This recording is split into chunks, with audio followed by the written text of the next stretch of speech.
Hello students, good morning. So today, before going to the subject, we will discuss now the core subjective of geotechnical engineering. So what is the core subjective, or we can say what is the need of reading this geotechnical engineering? uh, Geotechnical engineering is based on the type of soil, on the strength of soil, because any structure is safe. Any structure is safe till the soil has the bearing capacity to take the load of that particular structure. If the soil capacity, bearing capacity, or the soil strength is very low, this structure will collapse. So this is a so this is the information which this is, you can say this, or this is the course objective for which we will be reading for this geotechnical engineering. Okay, so before going to the or determining the strength of the soil, or what are the properties of the soil, we should know how the soil is formed. Okay, so let's go further. So how the soil is formed. So as we know that the soils are formed by the weathering of rocks. Clear? By the weathering of rocks. So the rocks are nothing but the rocks are called as the parent rocks. So the soil is called as the parent rocks. Uh, so, the formation of particular type of soil depends upon the physiochemical properties of the parent rock, intensity and duration of weathering, and climatic and other parameters. Clear? So these are the what are the factors which will be depending upon the soil, depending upon the weathering of the soil. That is nothing but the physiochemical properties of the parent rock, intensity and duration of weathering, or you can say the time. And the next is your climatic conditions, and then the other parameters it comes that like your topography, the organisms, and all. Okay, and the process by which the soil is formed is nothing but it is called as a pedogenesis or soil evolution.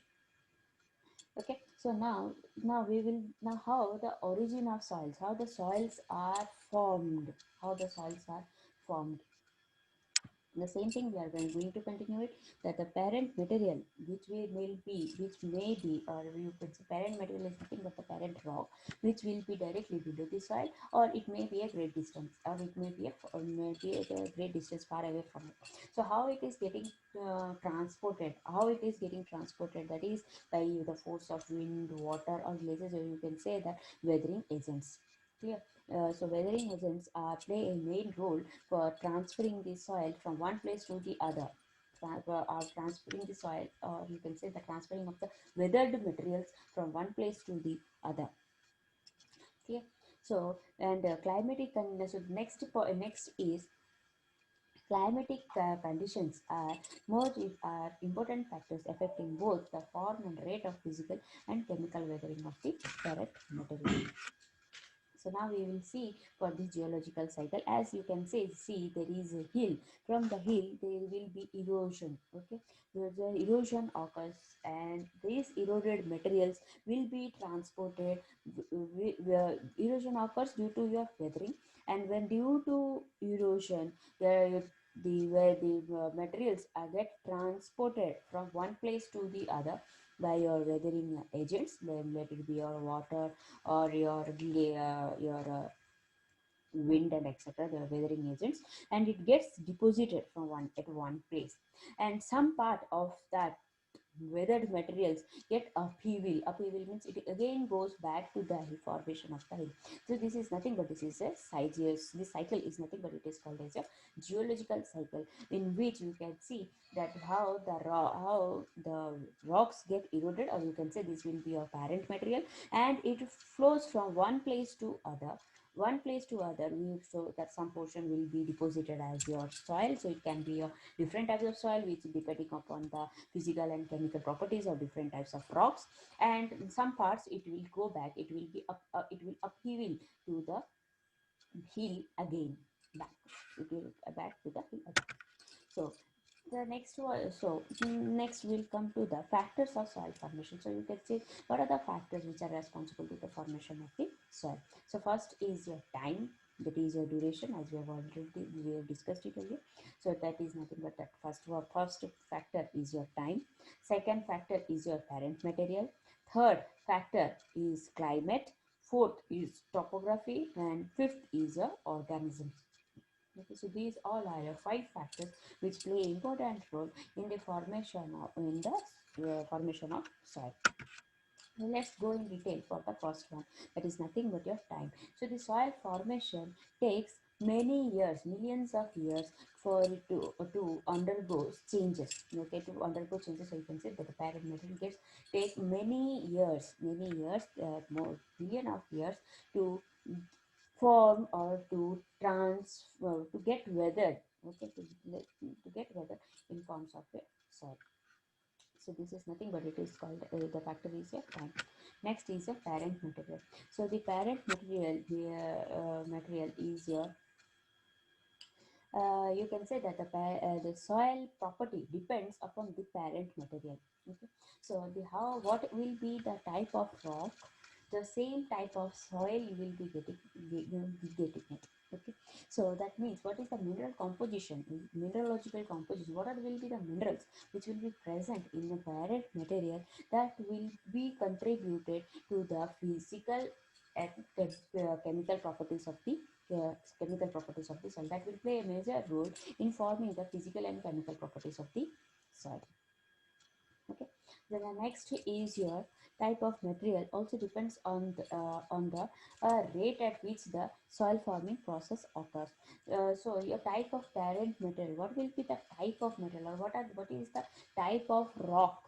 Okay, what is the type of rock, like for example we can say we can take a rock that is your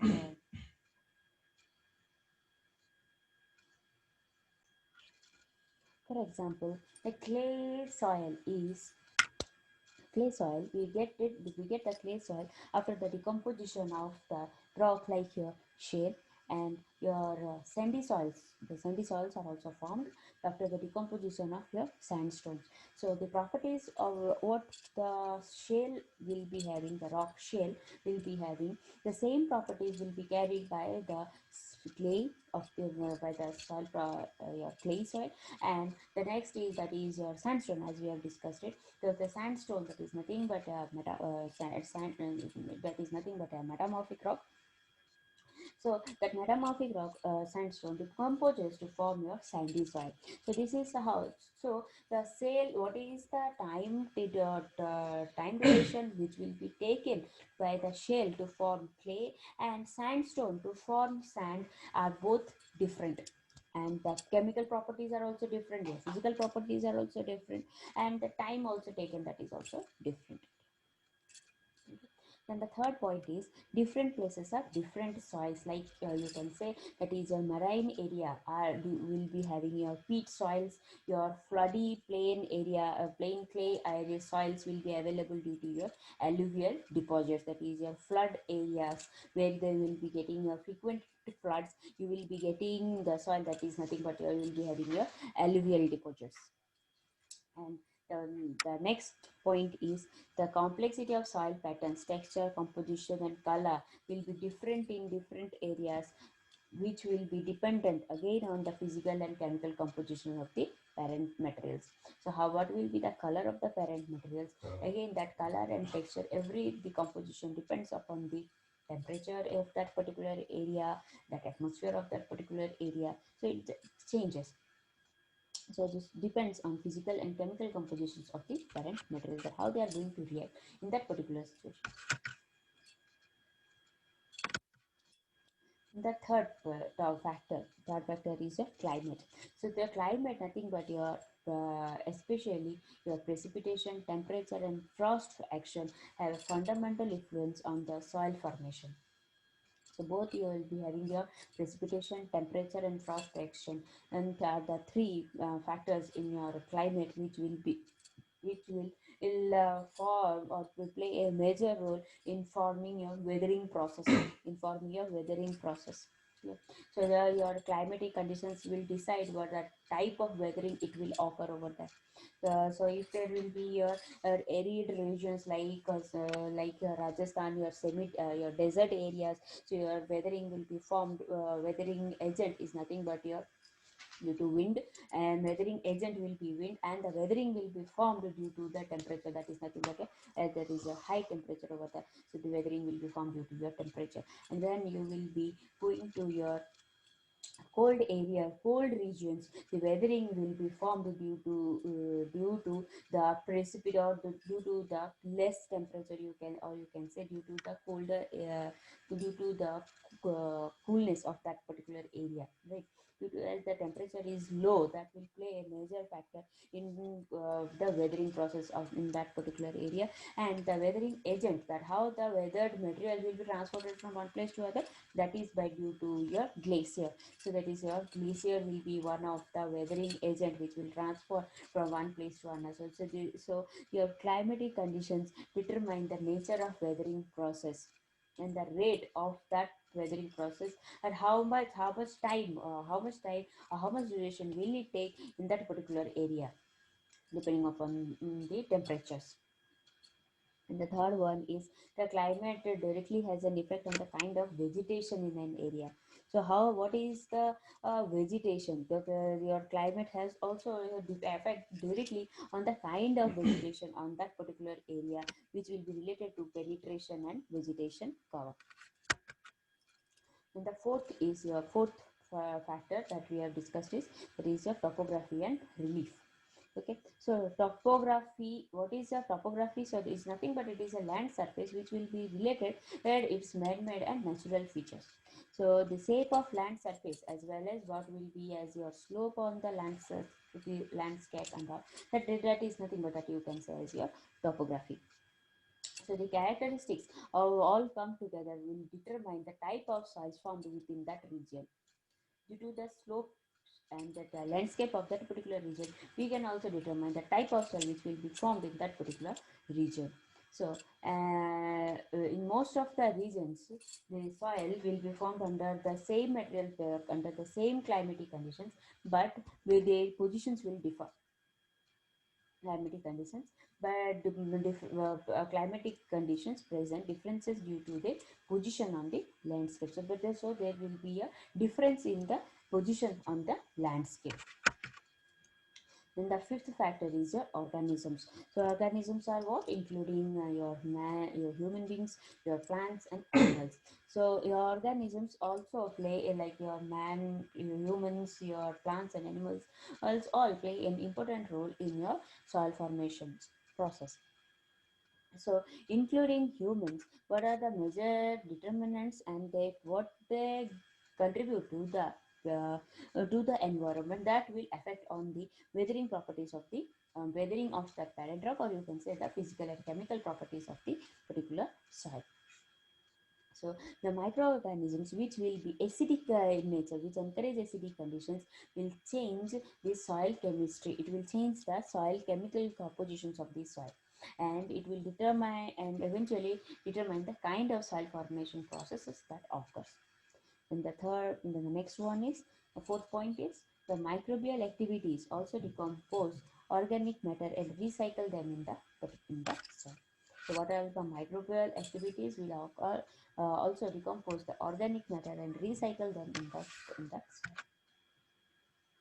So, and humans activities as well as tremendous changes will make tremendous changes to the natural soil, because we can, due to your waste, dumping of waste, due to the hazardous materials when soil comes under the contact of hazardous materials, also your chemical property, your physical and chemical properties changes when we dump the like your plastics to the plastics in the soil. When they come into that, there will be contamination in soil, and then again your physical and chemical properties of the soil changes.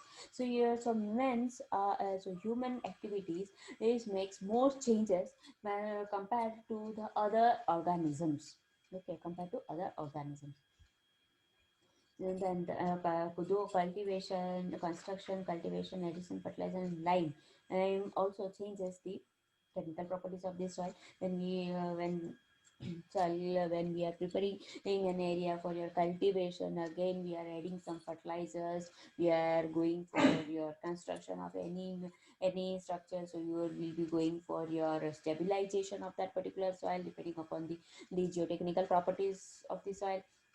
We'll be adding some additives to stabilize the soil. So these all the things, all this process, all the process, all, everything will change the physical and chemical properties of the soil. Then last one is filling, mining, and artificial rain is also negatively or positively affect the process of the soil formation. Then next, transportation of soils. So how your soils gets transported from one place to other.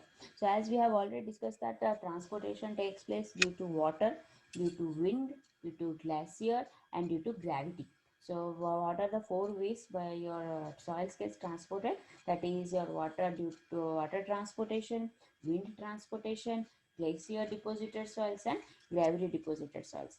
So so first we will discuss for your water transported soils. So the soils which are transported water are nothing but it is called as your alluvial deposits, the deposits which will be made by water. That is nothing but that you can say is your alluvial deposits. Like your when your river flows, it also carries soil with it, and it deposits and it goes on depositing in the soil in one place, in one places, and it also it will flow, it will take a, it will be an agent of transporting the soil too. So that is nothing but that those are your water transported soils, and it is nothing but it is called as your alluvial deposits. So and the deposits made in lakes is called as your lacustrine deposits. So same alluvial deposits which are made in lakes is called as the lacustrine deposits. And when the water the river carries water to the ocean or sea, okay, flowing water when the because at the end river joins any sea. So when that joins to the sea, they also carry soil with it. So when it gets deposited, it is nothing but it is called as your marine deposits. It is nothing but it is called as your marine deposits. So what is your water soil deposited by water? It is nothing but your alluvial deposits. And with the deposits made in lakes, it is nothing but it is called as your lacustrine deposits. And when your river or your flowing water, you can say, or your river, which can when it meets this sea, it carries soil with it, and the deposits made during that time, it is called as your marine deposits. Okay, this was about your water transported soils. So the second is your wind transported soils. So wind transported soils are nothing but it is called as your aeolian deposits. So these deposits which are which will be done by the agent, that is your wind, it is called as your aeolian deposits. Similarly, when your glacier deposits, so the soil deposits is done by the glacier, it is called as your drift. The soil deposits done by the glacier is called as drift. And gravity deposited soils are nothing but it is called as your colluvial soils. So colluvial soils are nothing but that soils which are deposited by the gravity. Okay, deposited by the gravity.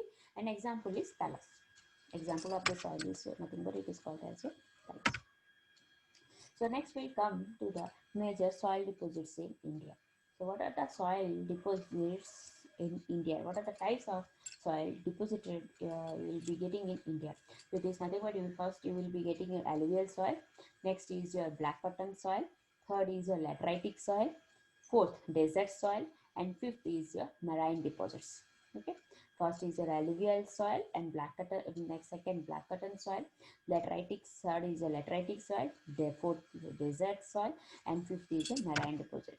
So let's see where in the which part of India you will be having a which type of soil from this map, and you can see this marine deposits.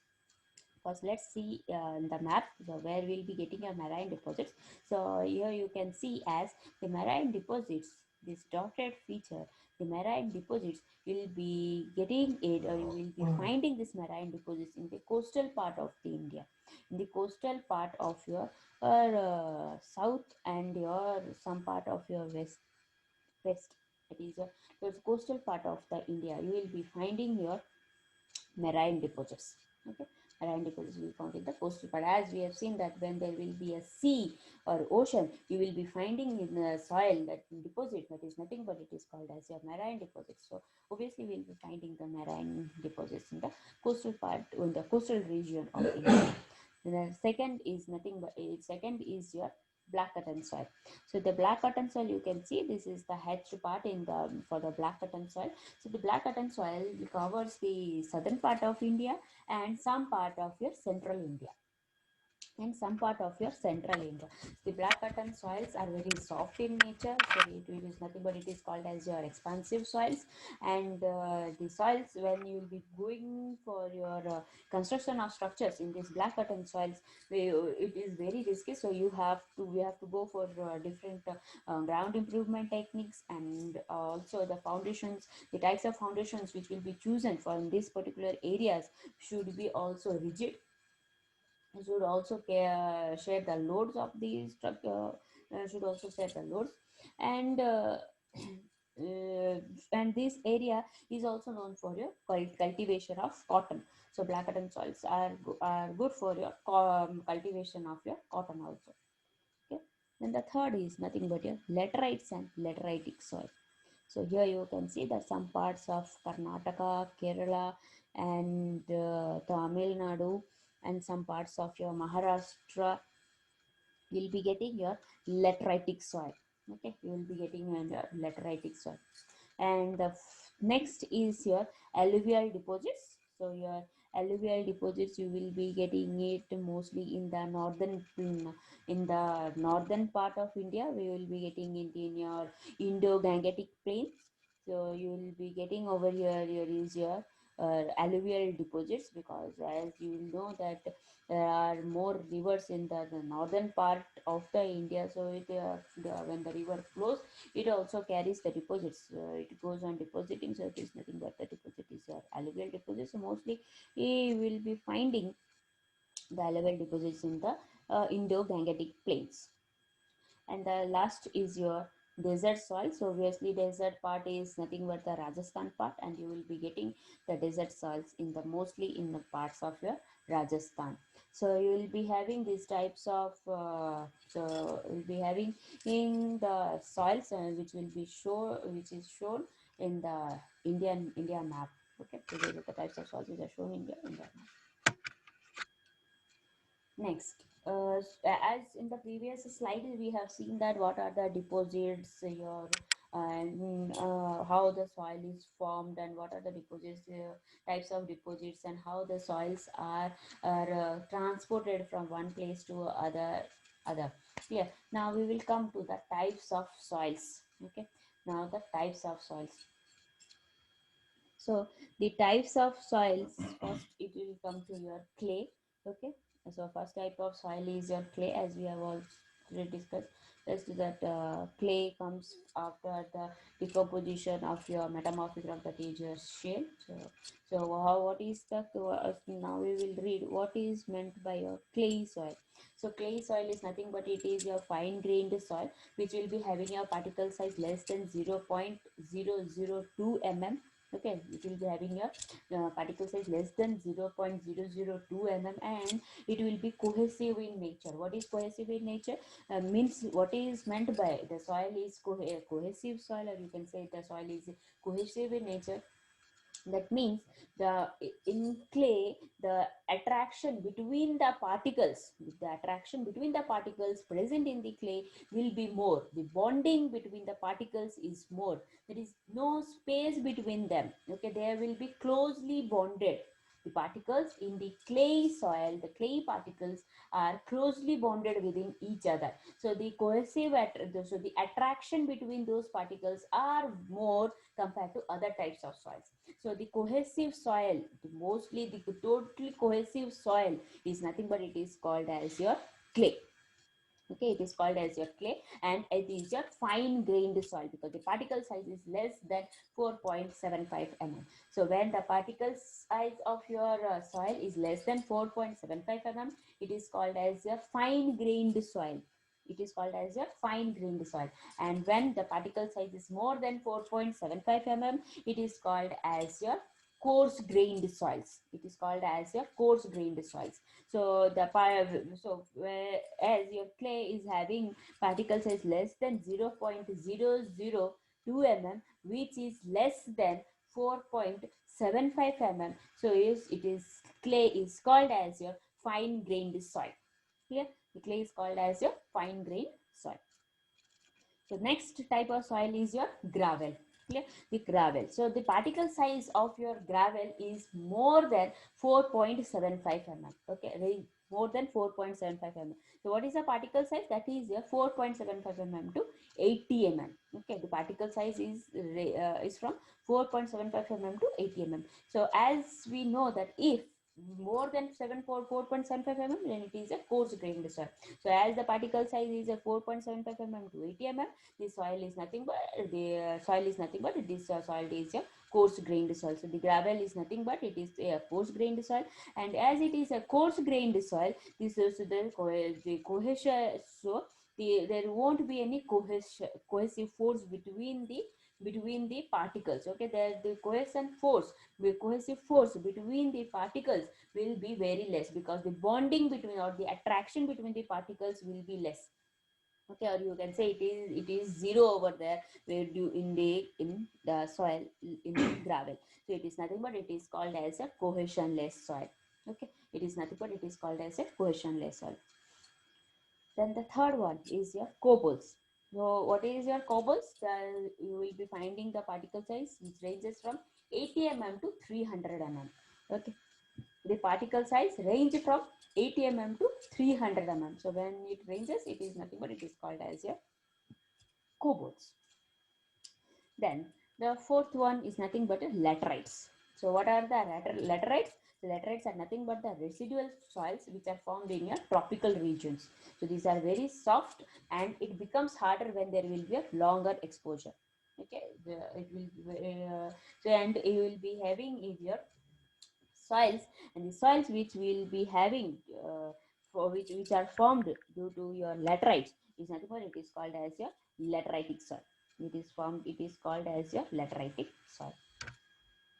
Next soil is your loam. So what you can say is a loam is a mixture of sand, silt and clay. It is a mixture of sand, silt and clay, and this type of soil is suitable for the cultivation of crops. Okay, this type of their loam is suitable for your cultivation of crops.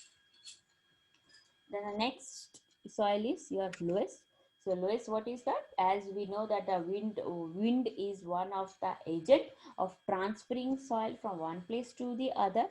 So when your wind gets the soil gets deposited by wind, it is called as your aeolian deposit. And what is the soil example? That is nothing but your loess. So loess is the type of soil which is transported by your wind, or you can say it is deposited by wind.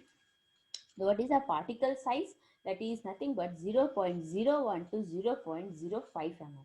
Okay, so it is 0.01 to 0.05 mm. So loess is nothing but it is called as a fine grained soil. So how it is fine grained soil? Because the particle size is less than 4.75 mm. So it is nothing but it is a fine grained soil. Then the next is your sand. So sand particle size ranges from 0.075 mm to 4.75 mm. So so it is a coarse grained soil.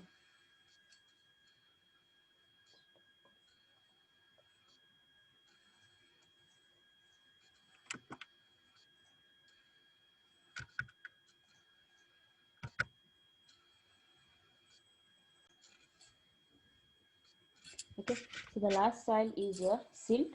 So it is your fine grained soil. It is your fine grained soil, and the particle size of the silt ranges from 0.002 mm to 0.075 mm. Okay, 0.075 mm.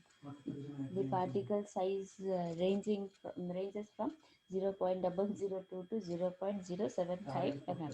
So that is your silt.